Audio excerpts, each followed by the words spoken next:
More if these perfect ice cream temperatures are going to be sticking around. I'm going to hand it over to Chief Meteorologist Howard Manges. Overall, yeah, I think spring is, it sure feels like spring is sprung, but not quite yet. Let's take a look at the national picture here, and wow, what a storm developing here. I mean, look at that wrap up in the central part of the U.S., and you see the thunderstorms, severe thunderstorms blowing up out ahead of it through Missouri right there, through Arkansas as well.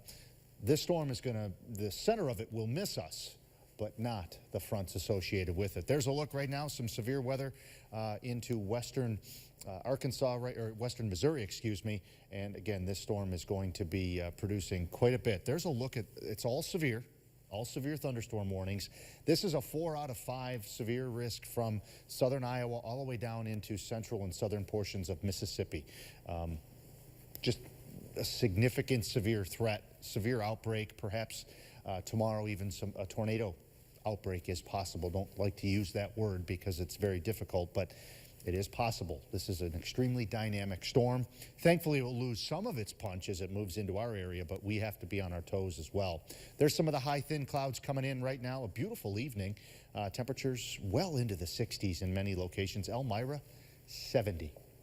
Your headlines. Warm afternoon and evening continues. We have that first alert day for Sunday.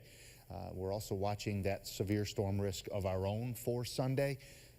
Looking ahead, yeah, really, with the exception of maybe one day next week, winter is nowhere to be found. So we have that first alert. Why? Let's talk about it. Heavy rainfall still possible across the area. There is a marginal risk for flash flooding. Again, marginal. We'll talk about it in a moment.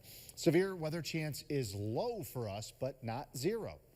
And also, gusty winds are possible on Sunday to go along with it. That severe outlook from the Storm Prediction Center was shifted south and west. It's a 1 out of 5 risk, but it includes Bradford County. And again, as we've said time and time again, Mother Nature doesn't care about, lines on a map. She cares about whether or not the atmosphere supports a strong thunderstorm, and that's why we have to, be watching carefully on Sunday. Excessive rainfall outlook, lowest end of the risk, but it's still there. Now, the excessive rainfall I mentioned, if we see anything at all in terms of flash flooding, it's isolated. We're not expecting major widespread flash flooding. Tonight, quiet. Those high clouds continue to move around and move through. Tomorrow afternoon, some clouds, a little bit of sunshine as well. Through later in the day, clouds increase.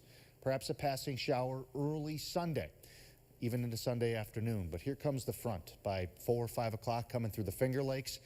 If we see any damaging winds or any isolated severe storms right along the leading edge of that. Here's 5 o'clock, places northern Shenango, northern Broome, northern Pennsylvania, northwestern Susquehanna County. Again, this is just approximate. It shows that risk of a squall line is there. By 7 o'clock, it pushes into the Catskills, some steadier or heavier rain behind it. But after that, that severe risk is over. So it's going to be essentially mid to late afternoon into around dinner time on Sunday that we'll have to be on our toes for that squall line and then potential risk of maybe an isolated severe storm. And, if that squall line forms and, a quick spin-up tornado cannot be ruled out given how winds are looking. Colder for St. Patrick's Day, but then we're quickly back on the spring train there for Tuesday, Wednesday, and Thursday. And we were just talking about the winds, not here, but down in Texas and across the plains. Scary stuff going on down there. It sure is. This is a very potent storm system, but hopefully we get through with maybe just some heavy rain. Yeah, hopefully it'll kind of die out by the time it gets here. Well, thank you so much, Howard. Still ahead on 12.